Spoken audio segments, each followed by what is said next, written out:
तो असणारा परमात्मा स्वतः संत सद्गुरूच्या रूपाने येतो आणि तोच संत सद्गुरूच्या रूपाने म्हणजे संताच्या रूपाने नारद महर्षींच्या रूपाने व्यासदेवांपर्यंत आले. कोण? नारद महर्षी. त्या परमात्म्याला चिंता वाटायला लागली आणि नारद महर्षीला पाठवून दिलं. नारद महर्षींनी त्या ठिकाणी येऊन विचारलं म्हणे काय हो, आतापर्यंत ज्ञान प्रदान ग्रंथ तुम्ही लिहिला, आतापर्यंत तुम्ही भक्त त्या ठिकाणी वैराग्य प्रदान ग्रंथ लिहिला, परंतु हे असणार आता कलियुग प्रारंभ होणार आहे आणि कलियुगामध्ये त्या ठिकाणी काय आहे तर भक्तीला आणि नामस्मरणाला जास्त, नामस्मरण म्हणजेच भक्ती आहे, या भक्तीला काय आहे तर अतिशय महत्व आहे. मग तुम्ही भक्ती प्रदान ग्रंथ लिहा, ज्ञान वैराग्य आणि भक्ती या तिन्ही एकत्र करा आणि असा ग्रंथ तुम्ही तयार करा असं सांगायला सुरुवात केलं. परंतु त्या ठिकाणी व्यास महर्षींना हे पटलं नाही. मग व्यास महर्षींना त्यांनी सांगायला सुरुवात केली आपल्या पूर्वजन्मीची असणारी कहाणी. मी पूर्वजन्मामध्ये उपबरहन नावाचा गंधर्व होतो. सत्य लोकामध्ये त्या ठिकाणी राग गाता गाता माझ्या मुखारविंदातून अश्लील राग त्या ठिकाणी निघाला आणि त्यामुळे मला ब्रह्माजींनी शाप दिला. काय? तू या सत्य लोकात राहण्याच्या योग्यतेचा नाहीस. माणसाला कळलं पाहिजे कुठं कोणत्या परिस्थितीमध्ये मंदिरात गेल्यानंतर कोणता असणारा पोशाख धारण करावा. प्रत्येक जीवासाठी असणारा या कथेमधून बोध आहे. मंदिरात जात असताना कोणता पोशाख धारण करावा, गावाला जात असताना कशा पद्धतीनं त्या ठिकाणी पोशाख धारण करावा. प्रत्येक गोष्टीमध्ये कुठं बसल्याच्या नंतर कोणता राग गावा, कोणत्या ठिकाणी गेल्याच्या नंतर आपलं वर्तन कसं असावं. आणि हेच घडलं. नारद महर्षी ज्या वेळेला उपबरहन नावाचे गंधर्व होते त्यांच्या मुखारविंदातून एक अश्लील राग असणारा ब्रह्मलोकामध्ये सत्यलोकामध्ये ब्रह्माजींच्या समोर मुखारविंदातून निघाला बाहेर आणि निघण्याबरोबर त्यांनी शाप दिला, तू या लोकामध्ये राहण्याच्या योग्यतेचा नाही. मृत्यू लोकामध्ये दासीपुत्र होशील असा शाप दिला. झाले ना महाराज दासीपुत्र. दासीपुत्र झाल्याबरोबर त्या ठिकाणी त्याचे वडील वारले. त्या असणाऱ्या स्त्रीनं त्या असणाऱ्या त्याच्या आईनं त्याच्या मुखारविंदाकडे पाहिलं आणि सती गेलीच नाही. मग त्याचा सांभाळ करू लागली. जे कोणाचं पडलेलं काम असेल ते काम करायची, म्हणजेच लोकांच्या घरचे धुणे भांडे करायची, म्हणजेच दासीचं काम तिने स्वीकारलं म्हणून तिला दासी. आणि या पुत्राला काहीच नाव ठेवलं नव्हतं. मग याला सर्वजण दासी पुत्र असं म्हणायचे. त्या गावामध्ये साधू संत महात्मे चातुर्मासासाठी आले आणि चातुर्मासासाठी आलेल्या साधू संत महात्म्यांकडे याची असणारी नजर असायची आणि ते त्या महात्म्यांपर्यंत पोहोचायला पाहायचा तो मुलगा. तो असणारा कोण? दासीपुत्र. दासीपुत्र कन्या विदुराच्या वराची वैद्या घरी राक्षी प्रल्हादासी वैद्या घरी राक्षी प्रल्हादासी वैद्या घरी राक्षी प्रल्हादासी. दासीपुत्र कन्या विदुराच्या भक्षी दैत्या घरी रक्षी प्रल्हादासी दैत्या घरी रक्षी प्रल्हादासी दैत्या घरी रक्षी प्रल्हादासी. दासीपुत्र कन्या विदुराच्या भक्षी दैत्या घरी रक्षी प्रल्हादासी दैत्या घरी रक्षी प्रल्हादासी. दासीपुत्र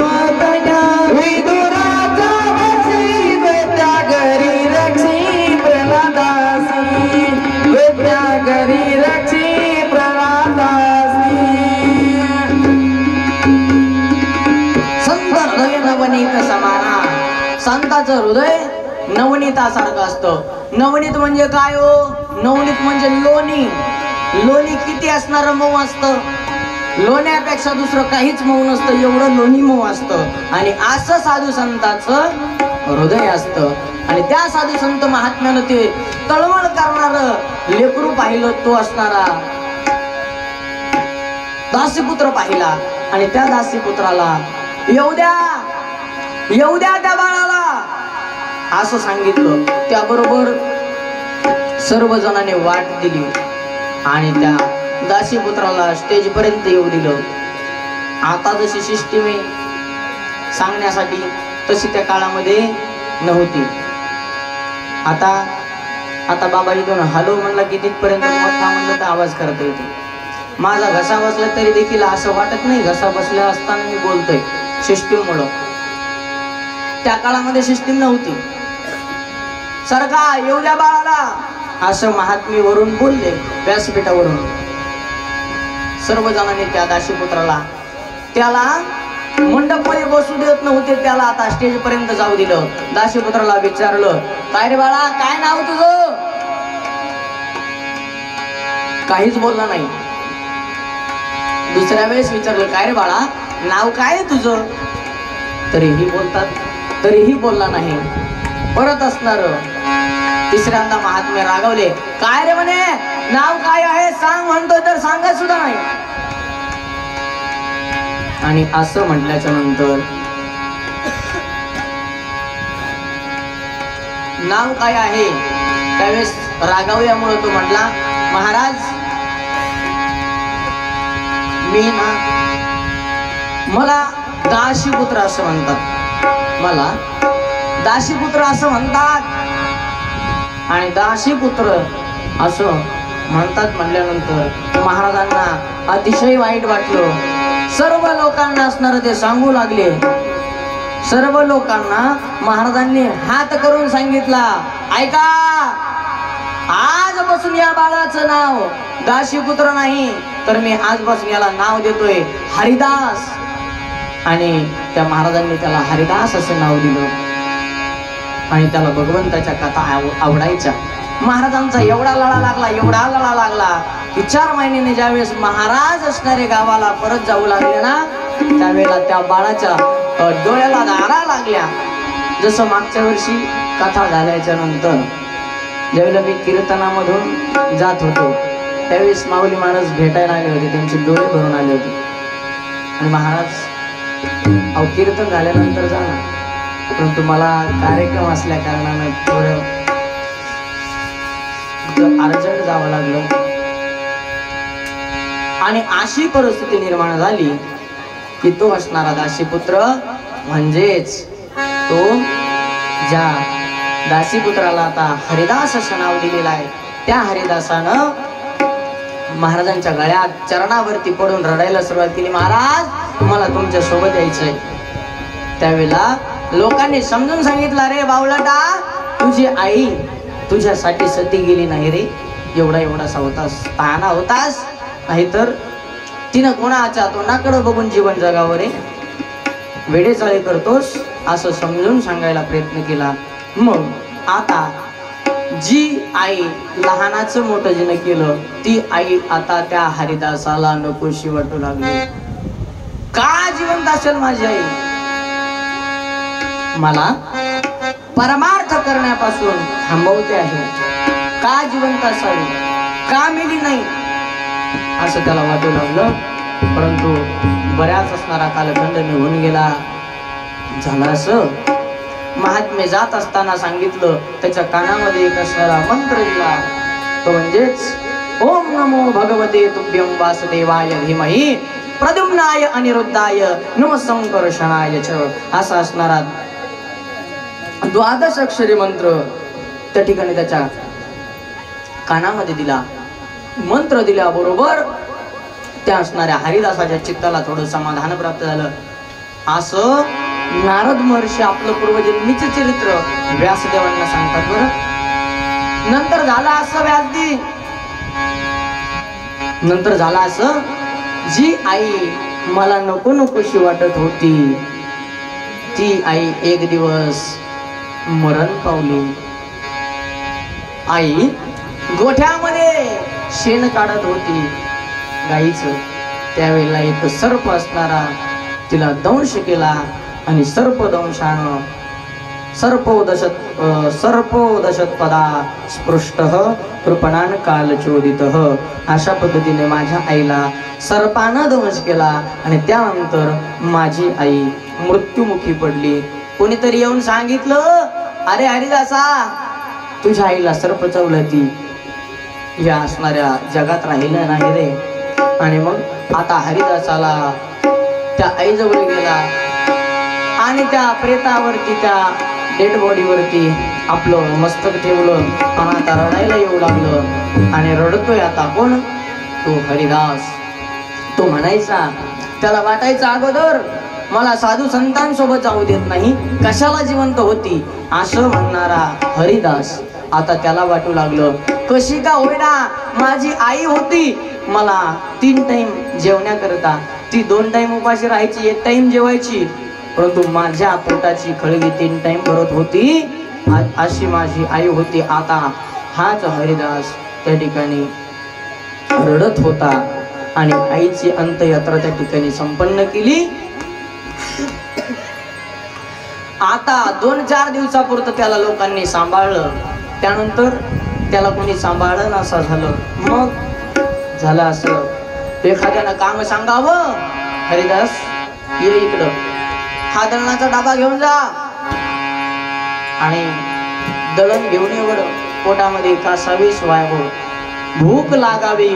परंतु हरिदास त्या ठिकाणी काही न म्हणता निघून जायचा, दळणाचा डबा उचलायचा, दळण करून घेऊन यायचा आणि अशा पद्धतीने त्याच्याकडून काम करून घेऊ लागले. आणि खाण्याकरता मात्र कोणी देत होतं तर कोणी देतही नव्हतं. अशी असणारी परिस्थिती त्याच्या जीवनात आली. तेव्हा आई आठवली आणि मग हरिदास म्हणू लागला, अरे कशाला गेली आई तू स्वर्गाला, सोडून तारा बाळाला, कशाला गेली आई तू स्वर्गाला,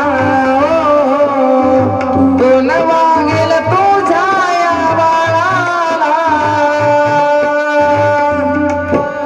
कशाला गेली आई तू स्वर्गाला, कोण वागे तुझ्या या बाळाला, कशाला गेली आई तू स्वर्गाला, कोण वागेल तुझ्या या बाळाला. अशी असणारी व्यथा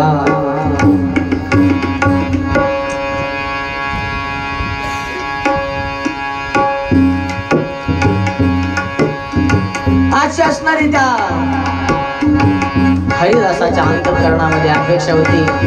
माझी आई होती, कशी का असणार मला 3 टाइम जेवायला देत होती, आता हे लोक मला जेवायला देत नाहीत. मग गुरुवारांनी सांगितलेले ते श्लोक, त्या श्लोकाचं अध्ययन त्या ठिकाणी करायला सुरुवात केली, ते श्लोक उच्चारण करायला सुरुवात केली. आणि खरं सांगू तुम्हाला, ज्याला आई नाही ना त्याला आईचे दुःख विचारा, ज्याला वडील नाहीत ना त्याला वडिलांचं दुःख विचारा. मला बरेचसे कीर्तनकार महाराज म्हणतात, महाराज खरंच तुम्ही भाग्यवान आहात, तुमचे वडील तुमच्या सतत सोबत असतात आणि ते तुमचे वडील या असणाऱ्या दृष्टिकोनातून तुमच्या सोबत राहत नाहीत, तर तुमचे वडील तुमच्या सोबत तुमच्या मित्रासारखं राहतात. असे बरेचसे महाराज मंडळीला ज्यावेळेस माझ्यासोबत राहण्याचा अनुभव आला ना, राहण्याचा योग आला, त्यावेळेला प्रत्येकाच्या मुखातून हेच ऐकलं.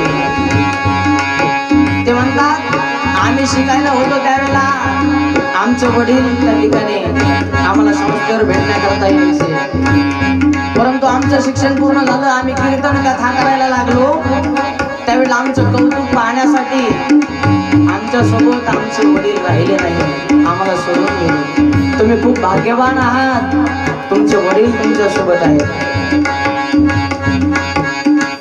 आणि जी गोष्ट, जी व्यक्ती आपल्यापाशी नसते ना, त्या व्यक्तीचं आपल्याला त्या ठिकाणी आठवण होत असते. आणि हीच आठवण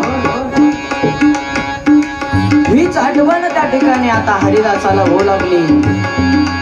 आणि गयावया करू लागला. आणि आई कशी आहे, तर आई म्हणजे मायेचा सागर आहे, असं असणार त्याला वाटू लागलं. परंतु आता गेल्यानंतर बोलून आणि त्यांचे फोटो स्टेटसला, स्टोरीला, व्हॉट्सअपच्या डीपीला ठेवून काही उपयोग होत नाही. जोपर्यंत आहेत ना मायबाप, तोपर्यंत त्यांना जीव लावत चला. जोपर्यंत आपले आई बाप आहेत तोपर्यंत त्यांना जीव लावत चला. ज्या दिवशी निघून जातील ना मायबाप, त्या दिवशी या हरिदासासारखं हरवल्यासारखं होईल. आई बापांनाच जीव लावा अशातला भाग नाहीये. आपल्या जीवनातला प्रत्येक असणारा जो व्यक्ती आहे, आपल्या जीवनामध्ये येणारा प्रत्येक व्यक्ती, एक क्षणभर भेटलेला मनुष्य, एक क्षणभर भेटलेला मनुष्य आपली झालेली भेट आयुष्यभर विसरू शकला नाही. असं जीवन त्याच्यासोबत जगायला शिका. एवढा जीव समोरच्याला लावत चला मायबाप, तेव्हा आपलं असणार जीवन सार्थकी लागेल. काय हो, मधुरा वाणी उठी तुका म्हणे वाव पोटी, मुखामध्ये मधुर वाणी ठेवा.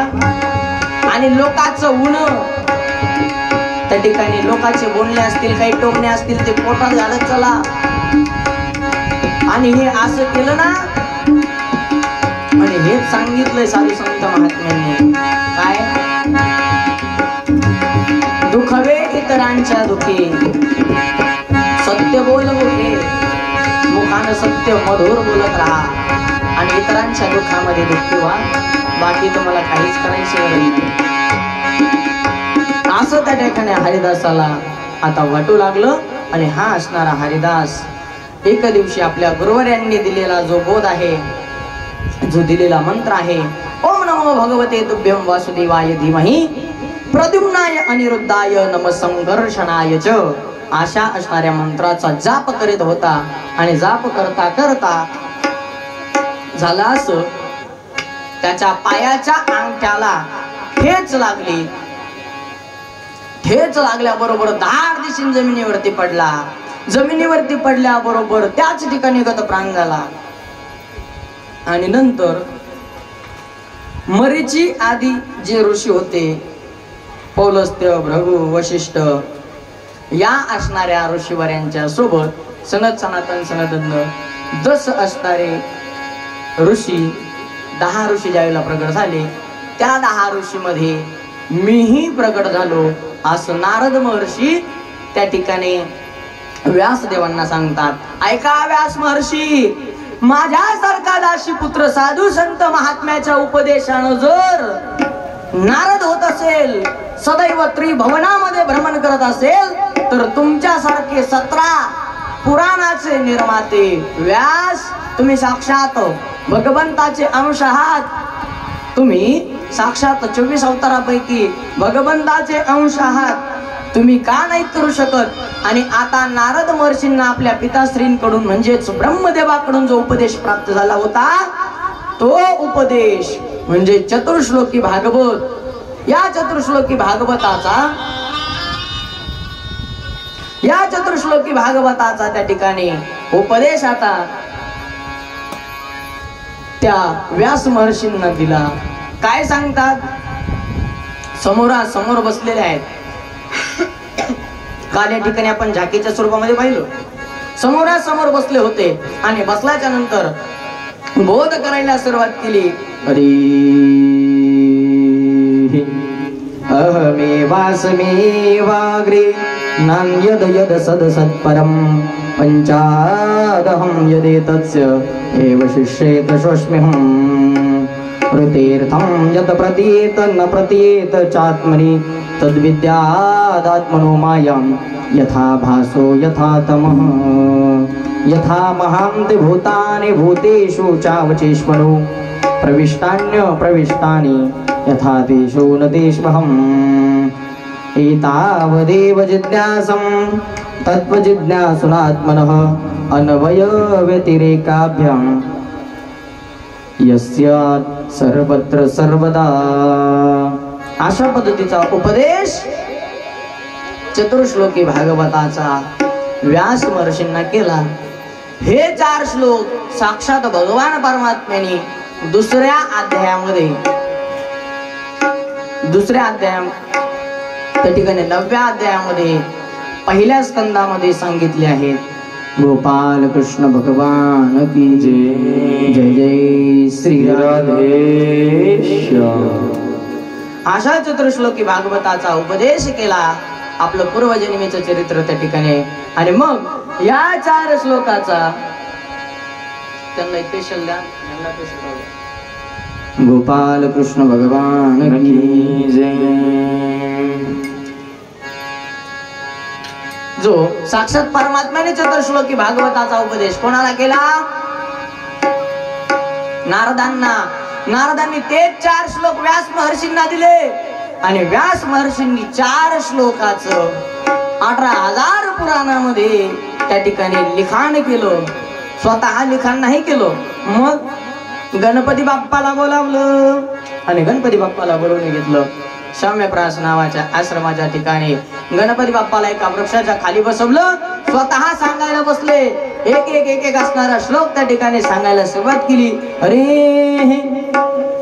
सच्चिदानंद रूपाय विश्वोत्पत्त्यादि हेतवे तापत्रय विनाशाय श्रीकृष्णाय वयं नमः असे असणारे श्लोक त्या ठिकाणी सांगायला सुरुवात केली. अहमेवासमेवाग्रे नन्यद यद सदसत्परं पंचदहं हृदये तस्य एव शिष्येत स्वस्म्यहम्. एकामागे एक श्लोक सांगायला सुरुवात केली. 18,000 श्लोक. त्या अगोदरचे जेवढे पुराण आहे 1.25 लाख श्लोकाचं श्री महाभारत. 1.25 लाख श्लोकाचं महाभारत. त्याच्यामधले 25,000 श्लोक बाजूला केले. त्याचं झालं हरिवंश पुराण. 24,000 असणाऱ्या श्लोकाचं शिवमहापुराण, अग्निपुराण, ब्रह्मवैवर्त पुराण, मार्कंडे पुराण, वराह पुराण, अग्निपुराण, वायव्य पुराण असे अनेक असणारे पुराण. 15,000, 20,000, 18,000, 10,000, 25,000 श्लोकापर्यंतच्या संख्या आणि सगळ्यात असणारा मोठा श्लोकाचा ग्रंथ जो आहे हा 1.25 लाख श्लोकाचा ग्रंथ म्हणजे महाभारत ग्रंथ. आणि या महाभारत ग्रंथाचं लिखाण चालू होतं त्यावेळेला गणपती बाप्पा काय झालं तर कदरले लिहू एवढे डोळे केले आणि व्यास महर्षींकडे पाहू लागले. व्यास महर्षीने ओळखलं. गाडी चढायला लागली. काय गाडी चढायला लागली. आता काय गणपती बाप्पाला ओव्हरलोड झाला दिसतोय. गणपती बाप्पा काय आता श्लोक लिहित नाहीत. एवढे डोळे केले. व्यास महर्षी ऐका ना, मला आहे ना स्पष्ट सांगाच ना. मला आहे ना मला थोडी सुट्टी द्या ना. कशासाठी? काही नाही म्हणलं खूप थकलोय, मला आराम करायची इच्छा आहे.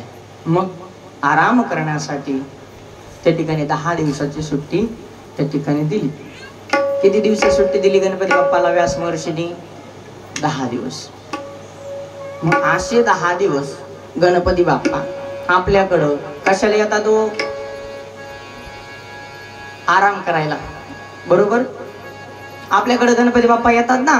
आपण गणपती बाप्पाला घरात आणतो, त्यांची सेवा करतो, त्यांना रोज नैवेद्य असतो. नुसता नैवेद्य नसतो तर मोदकाचा असतो. एवढं सर्व त्यांच्या आवडीचं करतो आणि त्यांना आराम करायला सुंदरसं आसन टाकून बसू देतो. असं होतं का?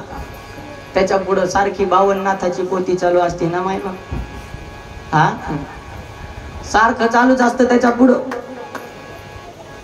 हा परत डीजे चालू असतो त्याच्या पुढं. ते येतो कशाला? आराम करायला. आपण करू देतो नाही ना. मग आपल्याला कसा पावन?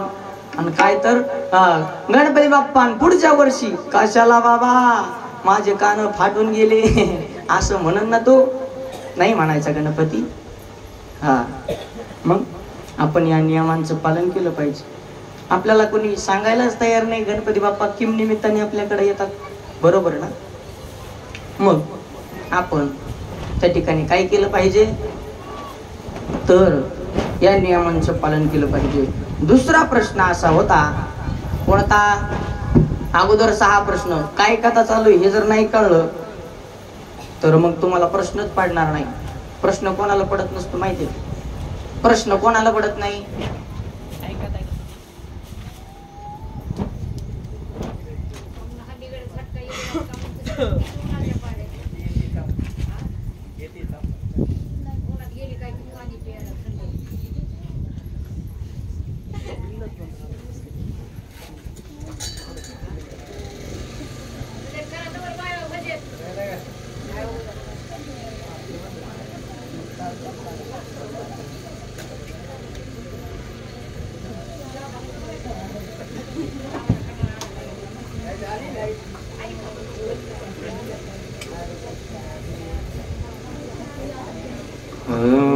राधे कृष्ण कृष्ण कृष्ण राधे राधे राधे श्याम श्याम श्याम राधे राधे राधे कृष्ण राधे कृष्ण राधे राधे राधे श्याम श्याम श्याम राधे राधे राधे कृष्ण कृष्ण कृष्ण राधे राधे राधे श्याम राधे कृष्ण कृष्ण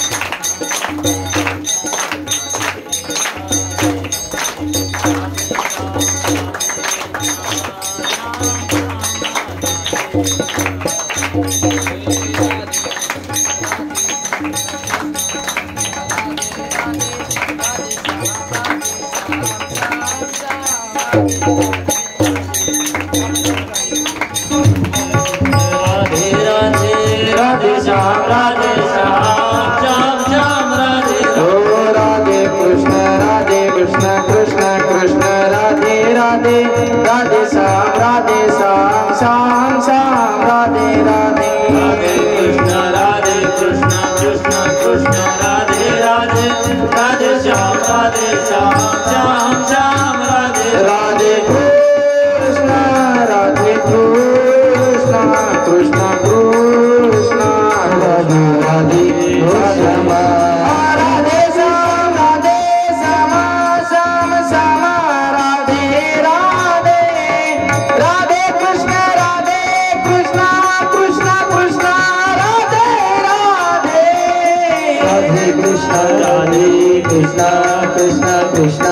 राधे राधे राधे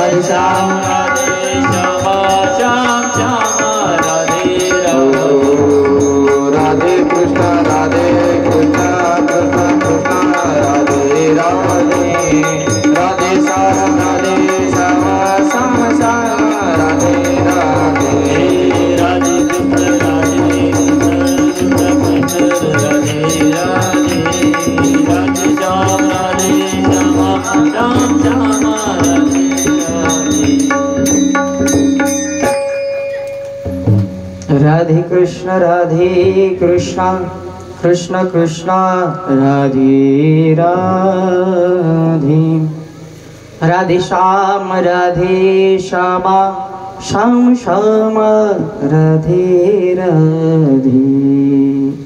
वाह धन्यवाद. त्या ठिकाणी आपला विषय असा चालू होता. कोणी सांगू शकते का? तुला कशाला आणलंय मग?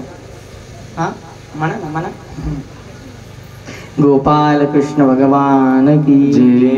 जय जय श्री राधेश्याम. अशा पद्धतीनं गणपती बाप्पाकडून श्रीमद भागवत महापुराण नावाचा ग्रंथ परिपूर्ण करून घेतला. 10 दिवसांची असणारी सुट्टी दिली. नंतर झाला असं प्रश्न फक्त कोणाला पडतो? प्रश्न दोघालाच पडत नाही. प्रश्न दोघालाच पडत नाही. एकतर प्रश्न कोणाला पडत नाही? ज्याला काहीच कळत नाही त्याला एक प्रश्न पडत नाही. आणि ज्याला काही कळतं आणि काही कळत नाही त्याला एक प्रश्न पडतो. जर समज सर्व असणारं कळलं कथा सांगत असताना तर प्रश्न पडायचा विषयच नाही. आणि काही काही कळतंय आणि काही काही कळत नाही त्यालाच प्रश्न पडतो. मला सांगा, आपल्या कथेमध्ये असा कितवा प्रश्न चालू आहे? पहिला प्रश्न आहे, व्यास असणाऱ्या या ग्रंथाचा निर्माता कोण?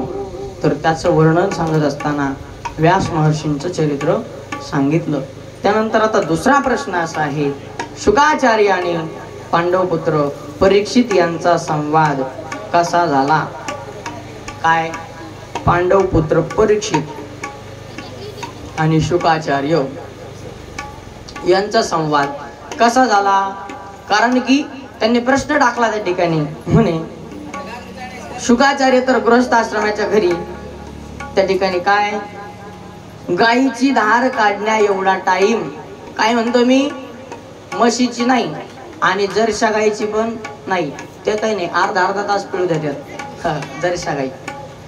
गावरान गाईच्या धार काढण्या एवढा टाइम देखील मी सांगत नाही. गावरान गाईचं वर्णन इथं कथेमध्ये उल्लेख आलेला आहे. काय?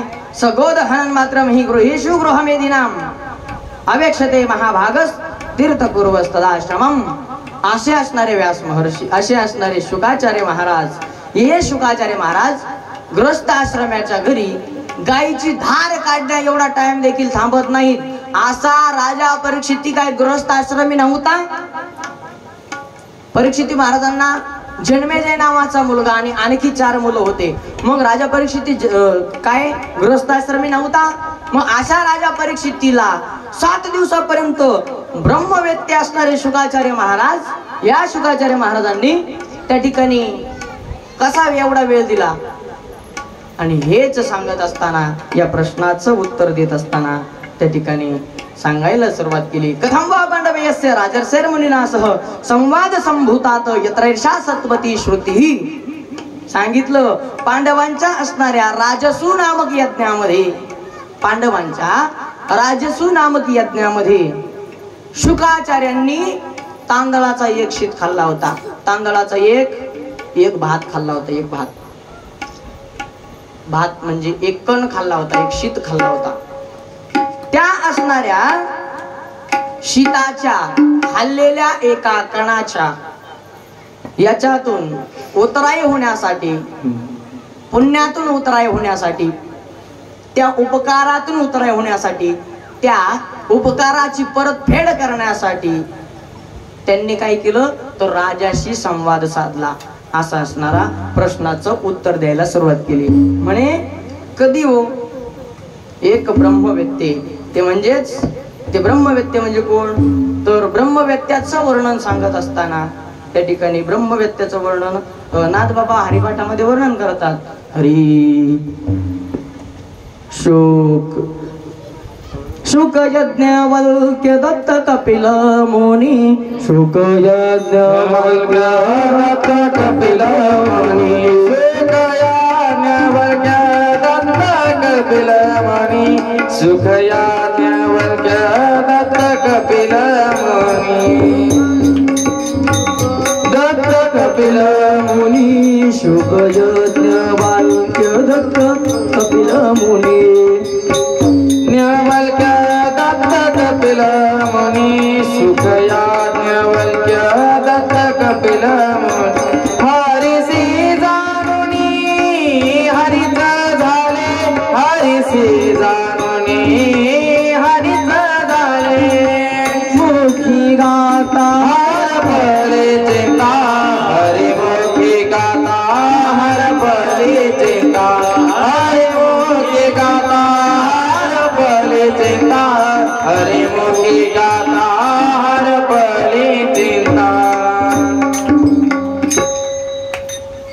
हरीच जाणोनी हरी झाले.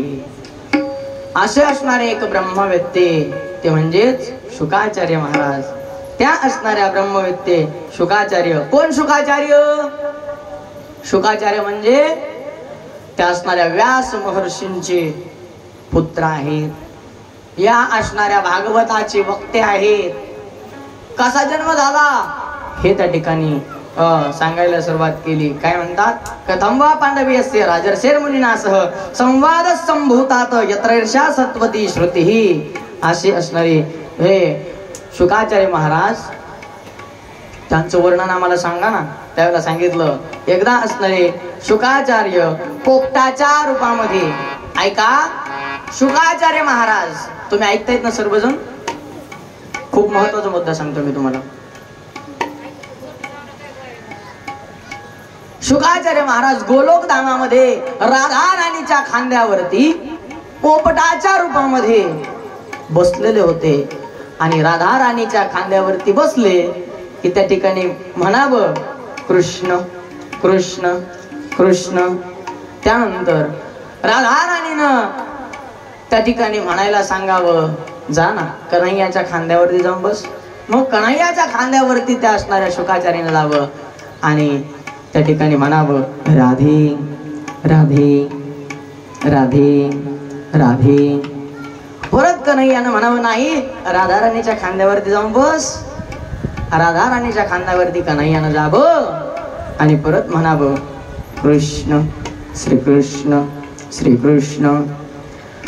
यांना राधा राणीकडे पाठवावं आणि श्रीकृष्ण परमात्म्यानं आणि राधा राणीनं श्रीकृष्ण परमात्म्याकडे पाठवावं. आणि नामोल्लेख शुकाचार्याच्या पोपटाच्या रूपातून त्या ठिकाणी मुखारबिंदातून करून घ्यावा. आणि असं करता करता त्या ठिकाणी झालं असं. राधा राणीनं त्या असणाऱ्या पोपटाच्या रूपामध्ये असणाऱ्या शुकाचार्यांच्या मुखारबिंदावरून हात फिरवला, मस्तकावरती हात ठेवला आणि त्या ठिकाणी काय केलं अनुग्रहित केलं शुकाचार्यांना. आणि सांगितलं जा कुठं या मृत्यू लोकामध्ये जा आणि भगवान श्रीकृष्ण परमात्म्याच्या लीला लोकांना वर्णन करून सांगा. श्रीकृष्ण परमात्म्याच्या लीला लोकांना वर्णन करून सांगा असं म्हटल्याबरोबर आले. त्यासाठी अगोदर कुठंतरी कथा श्रवण करावी लागेल. मग अशा असणाऱ्या ठिकाणी कुठे अमरनाथ क्षेत्रामध्ये एक दिवशीचा प्रसंग घडला. असा सती आई साहेब आणि शिव परमात्मा यांचा जो संवाद झाला होता हे नारद महर्षीनं कोणाला सांगितलं तर पार्वतीला सांगितलं. पार्वती कोण आणि सती कोण हे आपण पुढे पाहणार आहोत. ऐका, जो सतीचा आणि परमात्म्याचा शिव परमात्म्याचा संवाद झाला तो संवाद कसा आहे ती असणारी अमर कथा, जी अमर कथा सती आई साहेबाला सांगितली ती अमर कथा तुम्हाला अजून सांगितली नाही का असं त्या ठिकाणी नारद महर्षींनी कळ लावून दिली. म्हणे या परमात्म्याच्या अगोदरच्या असणाऱ्या पत्नी सती आई साहेब आणि ह्या पार्वती, पार्वती म्हणजे सती आहेत आणि सती म्हणजेच पार्वती आहेत हे आपण पुढं पाहणार आहोत. अशा सती आई साहेबाला जी अमर कथा सांगितली ती तुम्हाला सांगितली नाही का? हा, काल परवाच्या दिवशी असं असं झालं तुमच्या कानावर नाही का आलं असं महिलांमध्ये चर्चा असते. हा बरोबर ना? तसं नारद महर्षी तिथे गेले, सांगितलं तुम्हाला नाही का अमर कथा सांगितली? नुसतं एवढंच म्हणले, नाही का सांगितली? मग ते म्हणल्या नाही का सांगितली म्हणजे याच्या अगोदर कोणाला सांगितली का? हो म्हणले. मग सती आई साहेबाला सांगितली. बर बर. त्यांच्या डोक्यातच आणि महादेव असणारे शंकर परमात्मा ज्या वेळेला अनुष्ठान तप समाधीतून बाहेर आले आणि त्या ठिकाणी महलामध्ये आल्याच्या नंतर निवासस्थानामध्ये आल्याच्या नंतर विचारलं काय हो आज आम्हाला पाणी घेऊन आला नाहीत? कोण? शिवजी म्हणतात. रुसून बसल्या ना पार्वती आई साहेब. कशासाठी? म्हणे मला अमर कथा नाही सांगितली. तुम्हाला मला अमर कथा सांगायला टाइमच कुठे? माझ्यासाठी वेळ तरी असतो का तुम्हाला? असं त्या ठिकाणी सांगायला सुरुवात केली, म्हणायला सुरुवात केली पार्वती आईसाहेबांनी. आताच्या पार्वती आईसाहेब पण म्हणतात ना हा. आणि त्या ठिकाणी म्हणायला सुरुवात केली. मग शिव परमात्मा म्हणतात त्याच्यासाठी पार्वती एकांत ठिकाण असायला हवं, कोणी त्या ठिकाणी यायला नकोय. आणि असं असणार जे तत्वज्ञान आहे, अमर कथा आहे, ही अमर कथा मग मी तुला श्रवण करवेल. आणि अशी अमर कथा श्रवण करण्यासाठी अमरनाथ तीर्थक्षेत्रामध्ये त्या ठिकाणी गेले. अमरनाथ तीर्थक्षेत्रामध्ये गेले. खालीच असणार त्रिशूळ सोडलं, डमरूळ सोडलं, नंदी सोडला. पहा तुम्ही, महादेवाची पिंड मंदिरामध्ये असते, बरोबर. आपण त्याला लिंग स्वरूप, पिंड स्वरूप असं म्हणतो. त्यानंतर त्याच्या समोरासमोर नंदी असतो का नाही? मला एखादं तरी महादेवाचं मंदिर असं दाखवा की ज्या महादेवाच्या मंदिराच्या समोर नंदी महाराज, नंदिकेश्वर नाही. प्रत्येक मंदिरासमोर आहे का नाही? आहे. जर घरात शिवलिंग स्थापन करायचं असेल, घरात म्हणजे देवघरात शिवलिंग आपल्याला पूजेसाठी ठेवायचं असेल तर तिथं नंदी मात्र चालत नाही. म्हणून मग नंदी तर भगवंताचं सतत असणारं चिंतन करतोय. शिव महापुराणामध्ये याचं वर्णन आहे बरं. नंदी भगवान शिव परमात्म्याचं सतत चिंतन करतो. म्हणून ते सतत चिंतन करताना आपण त्यांना दूर करावं म्हणून महादेवालाच बाहेर शिफ्ट केलं. कुठं? गोइंग टू तुळशीपाशी, बरोबर ना? हा, तुळशीपाशी आणून ठेवलं महादेवच, त्यांच्यासोबत नंदिकेश्वर पण. आणि मग अशा पद्धतीनं दोघं एकमेकापासून दूर होत नाहीत. तरी पण अमर कथा सांगायच्या वेळेला नंदिकेश्वर कोणी गेलं का अमरनाथला? इथलं जाऊन आलं कोणी अमरनाथला? हा. मग खालीचे ना मंदिर नंदीचं, हा, त्रिशूळ खालीचे, डमरूळ खालीचे. फक्त पार्वती म्हणजेच पार्वती माता आणि शंकर परमात्मा वरती त्या ठिकाणी आहेत. तिथं गेले आणि तिथं गेल्यानंतर सर्व एक असणारी टाळी वाजवली. टाळी वाजवल्याबरोबर गोपाल कृष्ण भगवान की एक टाळी वाजवली. टाळी वाजवल्याबरोबर सर्व असणारे पशु पक्षी त्या ठिकाणी निघून गेले. आणि पशु पक्षी निघून गेल्याच्या नंतर त्या ठिकाणी फक्त आता ज्याच्यामध्ये सजीवत्व पूर्णत्वानं नाही आणि जे पूर्णपणे निर्जीवही नाही, असं काय असतं? काय असतं? हा, अंड, बरोबर आहे. हा, जे परिपूर्णतेने सजीवही नसतं आणि जे परिपूर्णतेने निर्जीवही त्याला मानता येत नाही, असं असणारं पशु पक्षाचं अंड. त्या एका पक्षाचं अंड होतं, त्याचं नाव आहे पोपट, शुक. त्या पोपटाचं ते अंड एका घरट्यामध्ये होतं आणि त्या पोपटाच्या अंड्यात शुकाचार्यांनी प्रवेश केला. प्रवेश केल्याबरोबर त्या ठिकाणी पार्वती आईसाहेबांना अमर कथा सांगायला सुरुवात केली. ते असणार जे परमतत्व आहे. आणि ते परमतत्व म्हणजे कोणतं आहे तर सच्चिदानंद स्वरूप असणार ते परमतत्व आहे. ही प्रचिती त्यांना करून देत होते.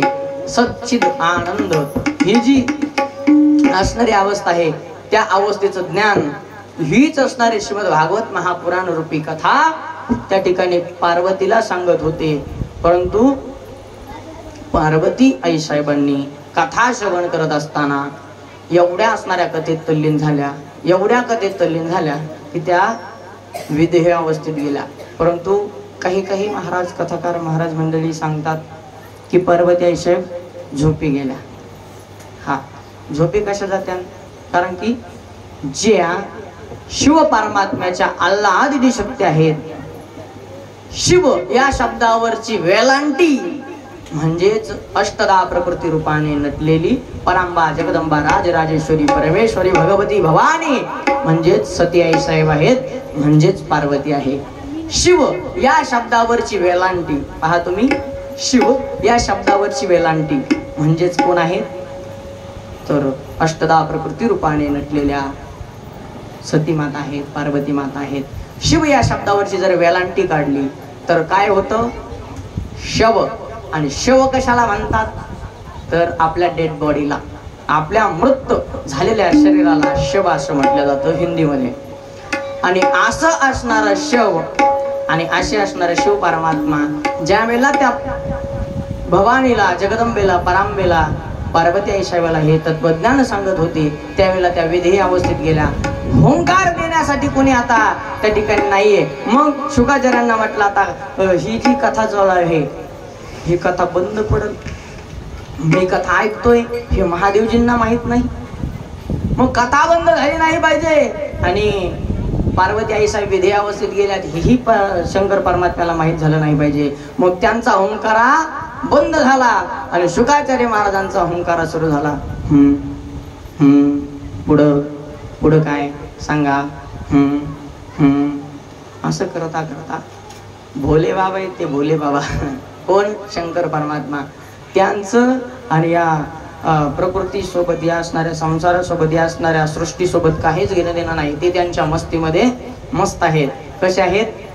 मस्त मस्त अघोरी मस्त, मस्त मस्त अघोरी मस्त. एक गीत आहे शंकर परमात्म्याचं, अघोरी स्वरूपाचं वर्णन त्यामध्ये केलेलं आहे. ते स्वतःच्या मस्तीमध्ये मस्त आहेत, भजनामध्ये तल्लीन आहेत, समाधीमध्ये राहतात असे असणारे शिव. आणि ते अमर कथा सांगत असताना भवानी माता, जगदंबा, परंबा, राजराजेश्वरी, भगवती, सती आईशाई, पार्वती माता समाधी अवस्थेत गेल्या. हुंकार देत आहेत ते शुकाचार्य. आणि आता असं पाहिलं म्हणले टावर खालीच रेंज गेली बा. आणि मग झालं असं की त्यांनी पाहिल्याबरोबर मग हुंकार कुठून येतोय हे जाणण्याचा प्रयत्न केला. हुंकार कुठून येतो हे जाणण्याचा प्रयत्न केला तर एका असणाऱ्या घरट्यामधून, एका खोप्यामधून, अंड्यातून असणारा तो आवाज येत होता. हा आवाज, त्या आवाजाच्या दिशेनं तापले शिवजी. कोण असणार कथा चोरून ऐकतय आणि चोरून कथा कोण ऐकतय असं म्हटल्याबरोबर शुकाचार्यांना आता काय वाटलं, आपली आता बरीगत नाही. आपल्याला नक्कीच शिवजी त्रिशूळाने मस्तक उडवल्याशिवाय राहत नाहीत. परंतु त्रिशूळ कुठं होतं? खाली ठेवलेलं. मग क्रोधाग्नीनं लाल झाले. शंकर परमात्म्याचा असणारा त्रिनयन त्या ठिकाणी उघडतोय की काय असं शुकाचार्यांना वाटू लागलं. आणि अशा असणाऱ्या क्रोधायमान झालेल्या शिव परमात्म्यानं स्वतः असणार त्या शुकाचार्यांच्या पाठीमागं लागावं. शुकाचार्यांच्या पाठीमागं लागले आणि शुकाचार्य त्या ठिकाणी पोपटाच्या रूपानं पळतायत. एवढे असणारे पळाले, एवढे पळाले, एवढे पळाले. शम्यप्रास नावाचा जो आश्रम आहे त्या शम्यप्रास नावाच्या आश्रमामध्ये आले. आणि ओटिका व्यास महर्षींच्या असणाऱ्या पत्नी दात घासत होत्या. काय? दात घासत होत्या. दात घासता त्या ठिकाणी जांभळी दिली. जांभळी दिली तशीच पोपटानं या शुकाचार्यांना त्यांच्या मुखातून गर्भात प्रवेश केला आणि गर्भात जाऊन बसले. आणि मग एक असणाऱ्या महात्म्याची पत्नी आहे. आता काय करतील शिव? नाही, आता काहीच नाही करू शकत. शिव परमात्मा तिथपर्यंत आली, पाहिलं म्हणे अधिकारी महात्म्याची असणारी पत्नी आहे ओटिका आणि हिच्या गर्भात यानं प्रवेश केलाय. आणि हिच्या गर्भात यानं प्रवेश केलाय. आता मात्र आपल्याला काही करता येणार काय? म्हणले थांबल 2 दिवस, 4 दिवस, महिना, 2 महिने, 3 महिने, 9-10 महिने थांबल. शिव परमात्मा प्रतीक्षेत राहिले. वर्षापर्यंत वाट पाहिली आणि